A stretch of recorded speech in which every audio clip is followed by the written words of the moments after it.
Hey everyone, Joshua Hanlon here, and today I'm with Brock at the Bricks and Minifigs store in Louisville, Kentucky, and we're going to be taking a look at some really cool stuff they have on display here. First off, you've got a large custom Star Wars display, so who was this built by and what's the story behind this being here as kind of you walk into the store?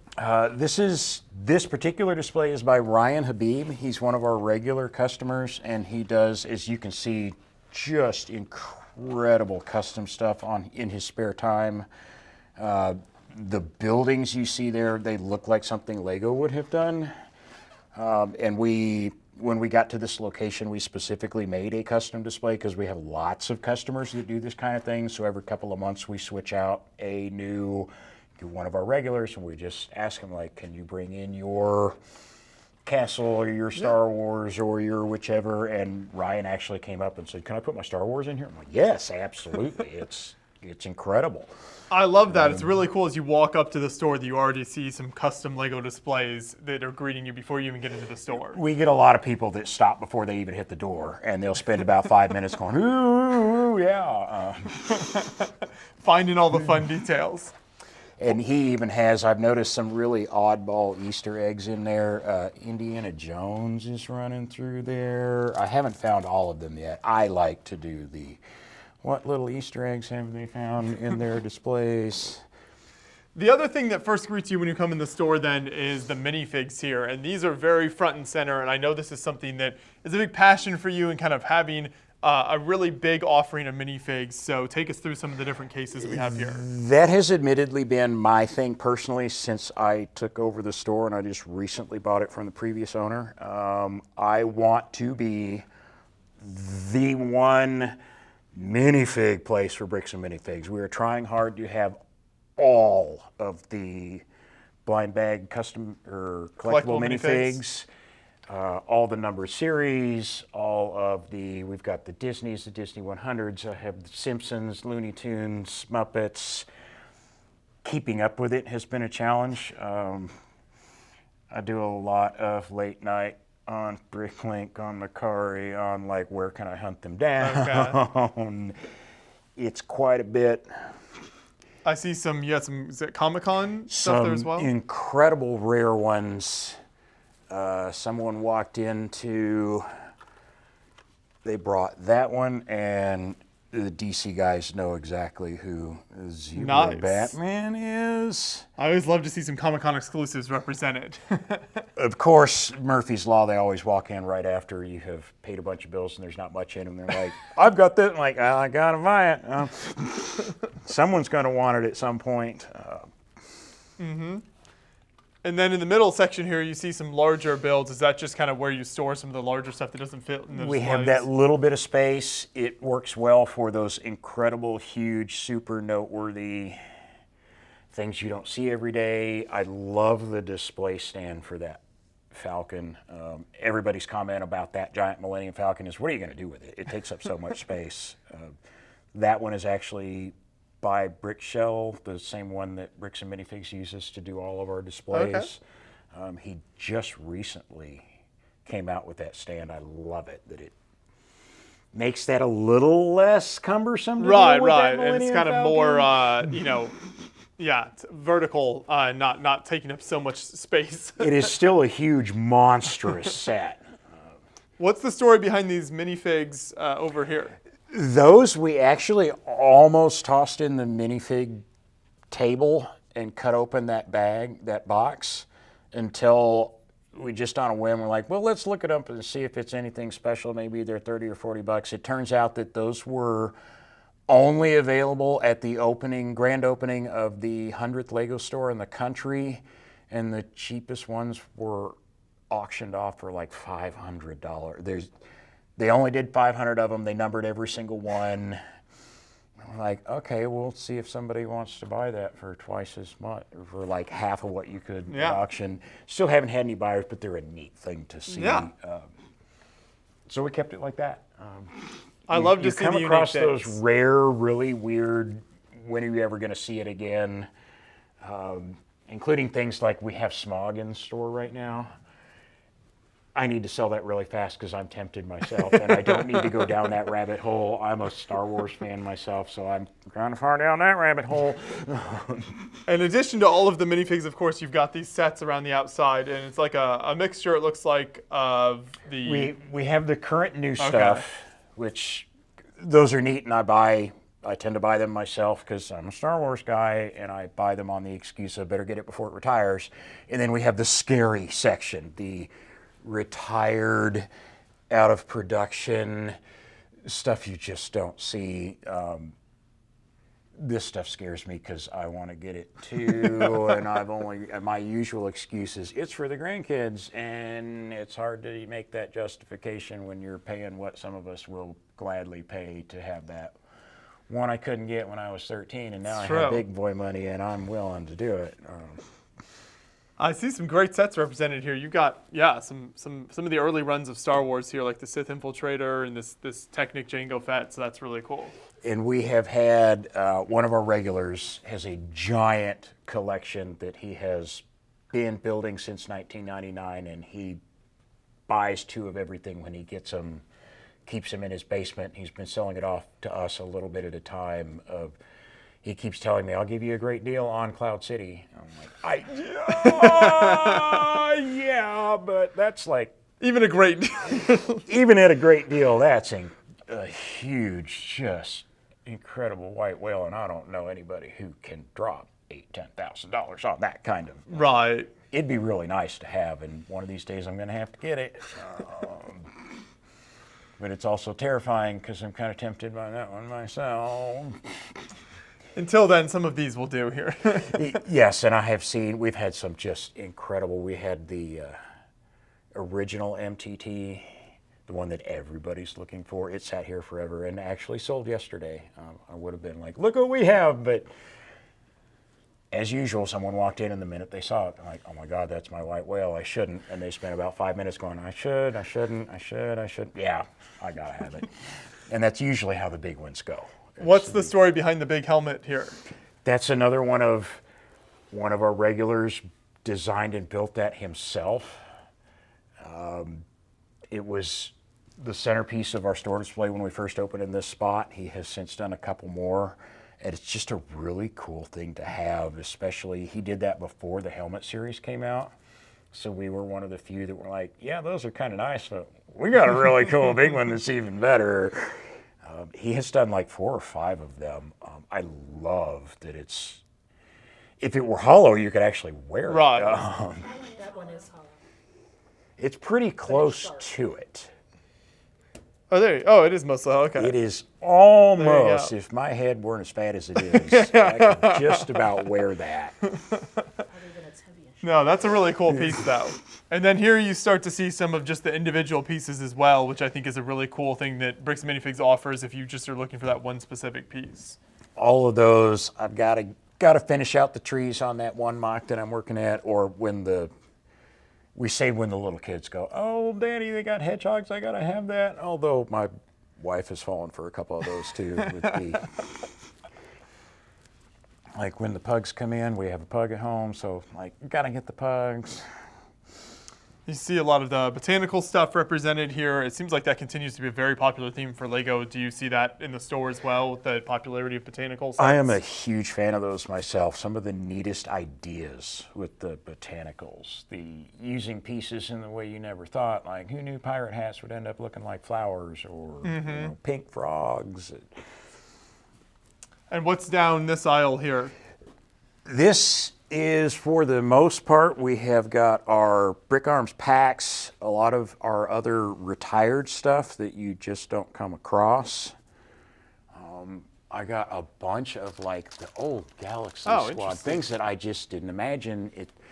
We've been here long enough that people know we're the place to come to sell your old Lego now. So I am constantly surprised at what walks in the door and people walking like, I just happen to have, like recently it's been a ton of these old legendary castle sets that we usually, when we certify, we shrink wrap it. I just couldn't bring myself to do it because these are the flip lid boxes. The box is a part of the experience. Just so cool to see. I admit I actually certified these at home myself, and maybe took a sidestep and had to kind of build it just for the like. These are so cool. Just to make sure it was all there, you know? I'm going to call it quality control. No, those look like they're in great condition too. That's super cool. Oh, they were just phenomenal. It's kind of dangerous for me because I shouldn't go down that rabbit hole. I've already down the Star Wars one, but the castle and the pirates are just so fun. You see, the retired stuff is so fun. It's such a neat trip down memory lane. That's what I always like to say is what really sets a store like this apart from just like a standard, you know, Lego brand store is because you have things like the retired sets and people can come in and see that really unique stuff. Yeah, the new stuff, there are some really cool new sets coming out, but I tend to fall down the rabbit holes of, oh, look, this is the one that I wish I would have got when I was 13, and now I run a very strong risk of having to explain to the wife why something didn't go on the shelf. It's the, oh, well, yeah, well, technically I own it anyway, so we're just going to add this one to the collection, and I'll throw a little money in the register, and we'll call it good. I always love to see all the minifig building areas here. You got a lot of choices here. I love to see the size of this and the accessories section. Just the sound alone is fantastic. This one goes over really well, and we just intentionally got a bunch more heads so people can do the... There's been a lot of, I see families come up here and spend 20 minutes back here and come up with perfect representations of themselves. I'm like, this is me. Or here's one that looks like Daddy, and Daddy's a firefighter. And then, of course, the massive bulk tables as well. I see some of these have partial builds in them. So sometimes you just put part of a set in there if somebody brings something in. How does that work? If sets come in, and I warn people when they sell it to us, like I'm not going to buy it as a set if it's not complete, and if it's not, it's just going in the table. If it's not, people buying sets want the whole set. If it's missing major chunks or it doesn't have the minifigs, it makes for really cool bulk. And you can find some really good stuff in the bulk tables. It's funny how much time is spent by adults at the bulk tables with the list in your hand, looking for, I gotta find 3 more of these little pieces in blue to finish that. Absolutely, set from our childhood, or the, I'm not even sure what this is a chunk of, but it's some really cool Technic. Like there's set a couple of chunks of some Technic. Good piece of suspension in there. What is your approach in terms of, like, how often does this change out, or are you always kind of adding new parts in here? How does that work? We're usually adding on a constant basis because bulk goes over really well. There's a lot of, somebody's got a project going, this is the cheapest way to find what you're looking for a project. If your back can handle being hunched over the tables digging for so long, if you can find what you're looking for, and again, it's usually adults, often with a list or with your phone out, looking for that specific piece. That's the way to do it. It's the cheapest, most efficient way to do it if you can stand spending all the time. And then as we turn our attention to this side, you've obviously got tons more open sets. We can start here with like the Duplo stuff, and then it looks like mostly vehicles under that. This cabinet kind of changes depending on what we have in the store at the time. We happen to have a lot of used Speed Champions right now, so this is kind of our car area. We also keep the upper section of this cabinet usually for the kids. Right now we got a lot of Duplo animals. Sometimes that switches to, we call it our $5 cabinet. Little things that the kids can get with their allowance or whatnot. Don't have as many of the $5 items right now, so it's Duplo animals and things like that. The store has to be very fluid because you don't know what is coming in, what we do have or don't have. So right now it's cars and Duplo animals. As you can see, this is now our Star Wars area. We happen to be right now really heavy with Ninjago at the moment because we just recently finished up a purchase of one of our very regular customers, the young man that actually taught me everything I know about Ninjago. He actually passed several years ago, and his parents sold us back his entire collection. It's kind of their moving on thing. And we have given it its own special spot. David Jr.'s Ninjago is a really special thing to us. People that buy from there, they also get, he was really into going into ice cream, and so you get, people that buy from here get a coupon for ice cream at the local ice cream shop that he loved to go to. And it's just, he's given me more of an appreciation for Ninjago too. They've got some really neat mechs and the dragons with the Ninjago. Yeah, you just look at the variety of colors and pieces just in these sets right here, and there's just a huge array of really impressive parts, techniques, and things. So it's really neat to see what the theme has done over the years. Some of the coolest characters and the different bad guys for different seasons are just hilariously cool. I have become a big fan of the mechs from the movie. Where else are you going to find like walking sharks that can invade your beach? And as we move down, you've got a lot more of these kind of like mid-range sets. So this stuff, I'm sure, changes out frequently as well. With the change, we try to keep it kind of themed so it makes sense as you're moving along to what you're seeing right now. We just got a bunch of Jurassic sets, so we're trying to keep it all kind of themed. Again, it's kind of chaos keeping things under control as we're going through the used side, but lots of good Jurassic sets in here right now. The dinosaurs always go over really well. I happen to have a train in the store right now. Trains don't last very long. We have a really good train crowd. I don't expect that train's going to be here much longer. Trains tend to come and go pretty quickly. Yeah. There just aren't a lot of trains that LEGO makes these days, so your options are limited. Well, and once you're into trains, you tend to do a lot of trains. And then you buy a lot of track, and then you've got to have a huge train set up, and then you've lost your basement. And some really good, also like the LEGO Movie, they've also got some really neat, kitschy. Love the weird builds that LEGO Movie comes up with. Lots of Minecraft over here. Minecraft section does very well with the younger crowd. They're not terribly expensive. They're really neat builds. They tend to go through pretty quick. Yeah, Minecraft is still hugely popular as a game, so I'm not surprised that there's still a lot of demand. And the mix-up with Minecraft and LEGO is a match made in heaven. I mean, it's basically LEGO on a computer. Why would it not do well? I love to see some of the creator roller coaster and just a really great variety of sets that you have on offer back there. And you also notice the cars. That's the other rabbit hole that I am kind of afraid of because some of them really talk to me. It's the nostalgia thing, like that Aston Martin in particular. If you're a certain age, you remember all of those James Bond movies had that car in it. Didn't matter which actor it was.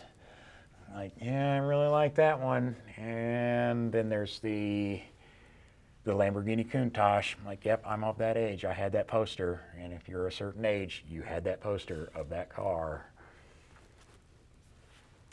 I'm a big fan of the architecture sets, and I see you've got Chicago there, which is probably the one I see the least of all the Skyline sets. So it apparently is really tough to get a hold of. I was kind of surprised in looking prices up, but that one goes for a bit more than most of the other ones. I myself am a big space nerd, like that Space Shuttle and Lunar Lander. Of course, I already have those at home. I have just about every space shuttle they have ever done. Well, yeah, this is a very impressive array of sets here. So do you ever sell anything online with the store, or if people can't make it in person, how does that work? We are looking to go online again. We have been working on setting up a website. Part of that is you really have to be on top of inventory, which is quite a bit, as you can imagine, on the back end to track inventory, especially since I was crazy enough to go hog wild into having all of the minifigs. We do not have an online presence just yet, probably in the next few months. Okay. And outside of selling, what is your kind of social media presence like for the store, if people kind of want to just follow the store in general? Basically Facebook for the most part. We're doing a little bit more on Twitter. I have kind of pulled family into. My stepdaughter is handling the social media presence, getting better about it. I have been the store manager for years. I am only recently taken over as the owner, so I'm slowly working into getting better about that. I'm trying. Still grumpy old guy number 2. This is Yeah, old guy in charge, as the badge says. Yeah, we all have our little custom badges. It's been weird to see this become such a bigger thing. When we first started, it was just a couple of old guys trying to figure out how to sell Lego. Yeah. I mean, these days you just see like Bricks and Minifigs stores are opening every weekend, basically somewhere in the country. But I think you said you were the 5th store ever when the we Louisville first store? opened, me and the previous owner, Adam. It's funny. It's that everybody talks about you fall into the rabbit hole, and it was. I met him before we opened the store, and it was supposed to be helping a buddy paint walls and hang shelves for one day. That was 10 years ago, and here I am. I'm running the store, and now it's a much bigger thing, and the franchise is a much bigger thing, and the number of stores is a much bigger thing, and why not? I'm like, I would never go back to a corporate job. I wouldn't want to be in a cubicle. This is fantastic. The group of people that come in here, I play with Lego.